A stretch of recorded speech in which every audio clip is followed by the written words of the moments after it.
Hello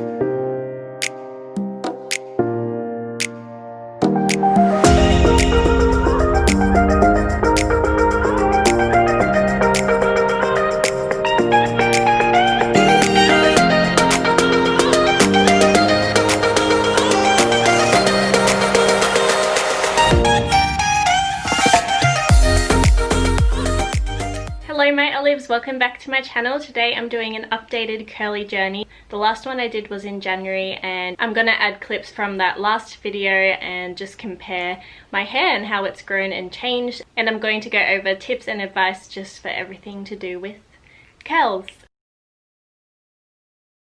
Alright, so this is the update. This is what my hair is currently looking like. My bangs have kind of grown out because they used to be kind of covering more of my forehead, but they're kind of growing out now, and I'm still deciding whether I want to cut my bangs again or just keep growing them out. I'll put clips of the previous video here, and as you can see there's a difference in how much it's grown. I never realized how much my hair has grown until I look back at old videos and photos. So if you're on your curly journey, I recommend you take lots of photos and videos so you can document your progress. But yeah, I don't think much has changed besides the length. Honestly, if you're a curly girl, you know that each wash day, every time you wash your hair, it comes out a bit different. Some days the curls are a bit tighter, other days they can be looser. Well, it depends on your hair type, but if you have similar hair type to mine, it's kind of unpredictable. Some days need more products than others, some days need more refreshing, some days it takes more work to kind of get your curls back. It depends on so many factors, whether it's the weather or what products you're using. But yeah, please watch my first curly journey video. I'll leave the links down below, and then watch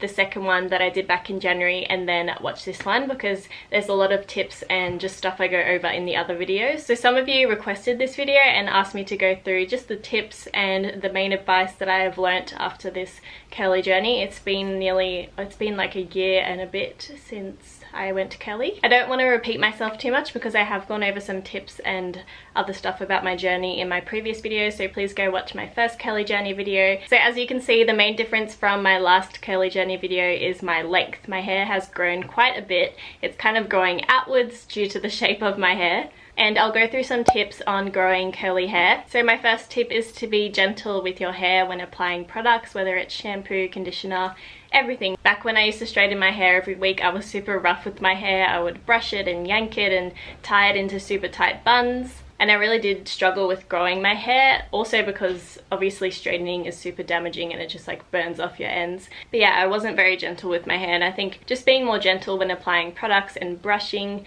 you just want to be mindful that you don't want to break off the ends because you want your hair to grow. Sleeping on a satin or silk pillowcase or wrapping your hair in a satin or silk wrap or little bonnet will also help protect your hair and prevent breakage, which will lead to hair growth. I've talked about this in other videos, I think. I use a satin pillowcase and I also use a satin bonnet, which I don't think I had in my last curly video. It's like a recent purchase off eBay. So this is kind of like a shower cap fit. I just put it over my hair when I want my curls to stay nice and defined for the next day. And in the theme of hair growth, this will just help protect your hair, as I said before. Earlier on in my journey, I did take hair vitamins. I honestly don't take them anymore.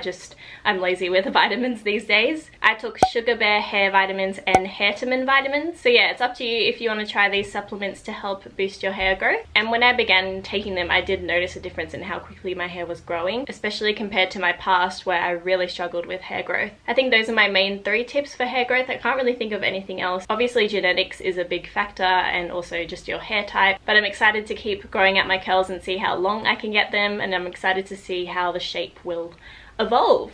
Let me know if I should cut my bangs or not. So some things that I've learnt about volume on my curly hair journey is number 1, fluffing up your hair will give you that extra volume that you need. I don't want you guys to think that as soon as I wash my hair and I dry it, it just automatically looks like this. It's normally much flatter. It's weighed down from all the products, but then once I give it a good fluff, which I'll show you now, it just gives it that extra volume. I know a lot of you struggle with volume and it's kind of a tricky problem to tackle because it does depend on your hair type, your haircut, whether you have a lot of layers. I can only go off what I've experienced, and my hair type is really thick and I have a lot of layers, so that does assist in volume. But as you know, with curly hair, it doesn't always work with you, and some days I do lack in volume, whether it's the wrong products I use, whether it's the weather. Usually I am lacking in volume when I do use too much products and it's kind of weighing my hair down. Sometimes I can overdo it with the creams and the gels and I get too excited and I put too much on and it just kind of ends up weighing my hair down and it lacks definition and volume. So yeah, the tips that I've learned for volume is keep fluffing up your hair. You know, I could do this and then 10 minutes later it's back flat again, so it's a lot of just kind of pushing up the curls as much as you can. And then it depends on your hair type, but if you can get layers and get a shorter haircut, that will help with volume. And if you're wondering what products I use, I have a lot of videos on that. I won't go into it in this video, but I'll leave links down below if you want to know more about products.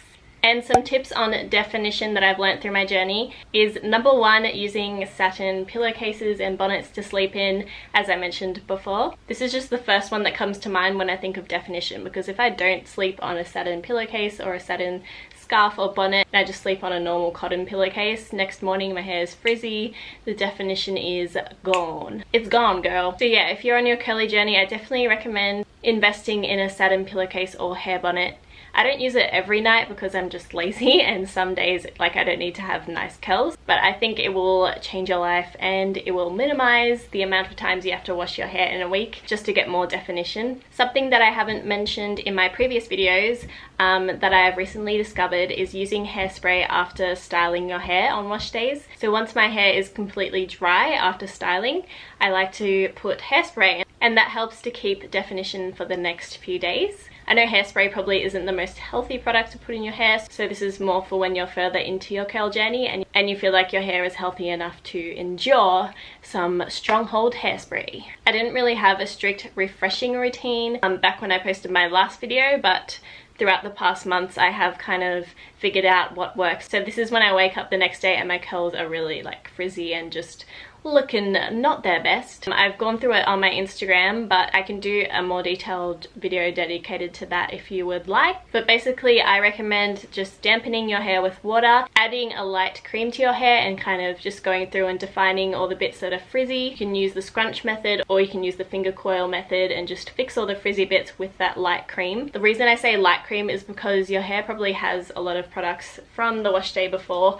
so you just need something light to add that definition. I personally like using the Bondi Boost Curl Boss cream and then using some kind of spray. John Frieda does a refreshing spray that I really like. Yeah, using those kind of light products to refresh your curls will help with definition for sure, because I'm sure you're aware that keeping your curls defined throughout the week can be a real struggle.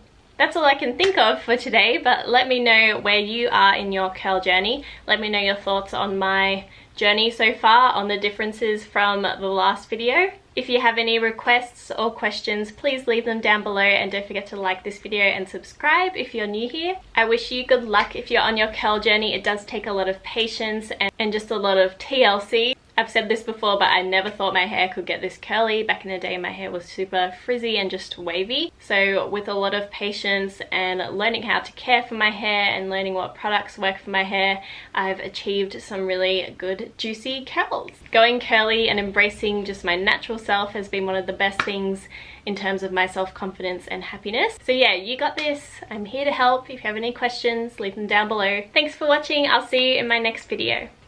Bye.